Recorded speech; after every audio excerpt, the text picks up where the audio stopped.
एक समय की बात है, एक कस्बे में एक दर्जी रहता था। दर्जी बहुत ही दयालु और अच्छे स्वभाव का इंसान था। आसपास के सभी लोग उसी से अपने कपड़े सिलवाते थे।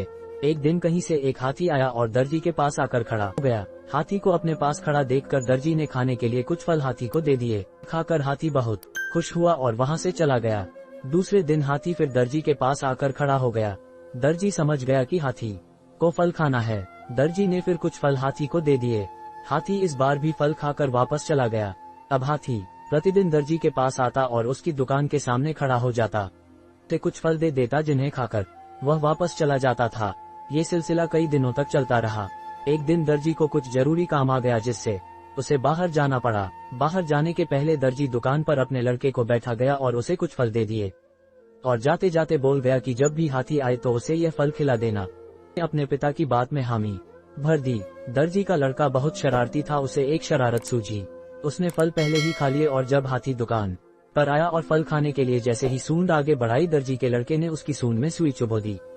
सुनने से हाथी की सूंड में तेज दर्द हो रहा था। दर्द से राहत पाने के लिए हाथी नदी की तरह भागा। नदी पहुंचते ही हाथी ने नदी में अपनी सूंड डाल दी, जिससे उसे काफी राहत मिली। हाथी अब बबूला हो रहा था और किसी भी तरह दर्जी के लड़के से बदला लेना चाहता था। हाथी ने नदी में स्नान किया और अपनी सूंड में कीचड़ भरकर वापस दर्जी की दुकान की ओर चल पड़ा। हाथी दोबारा दर्जी की दुकान पर पहुंचा। दर्जी लड़का दुकान पर ही बैठा हुआ था।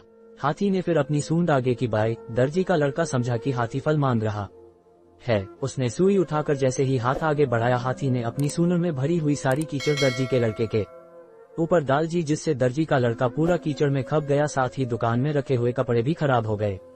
जब दर्जी लौटकर दुकान आया तो अपनी दुकान की हालत देखकर लड़के से सारा माजरा पूछा। लड़का बोला, ये कीचड़ आपका हाथी सूंड में भरकर लाया था और मेरे ऊपर डालकर सारी दुकान को खराब कर गया।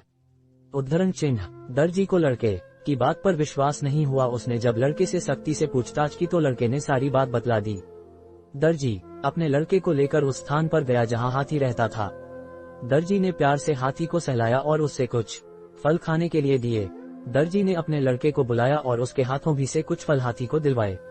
फल खाकर हाथी का गुस्सा शांत हुआ और उसने दर्जी के लड़के को क्षमा कर दिया। फल खाकर हाथी का गुस्सा शांत हुआ। दर्जी के लड़के और हाथी की भी दोस्ती हो गई। अब हाथी दर्जी के लड़के को अपने पीठ पर बैठाकर घुमाने के लिए ले जाने लगा। शिक्षा। दर्जी और हाथी की कहानी से हमें शिक्षा मिलती है, कभी भी किसी के साथ गलत व्यवहार नहीं करना चाहिए। वीडियो यहाँ तक देखी है तो वीडियो को लाइक और सब्सक्राइब जरूर करना। ऐसे ही कहानी वाली वीडियो कहाँ पर मिलेगी रहेगी।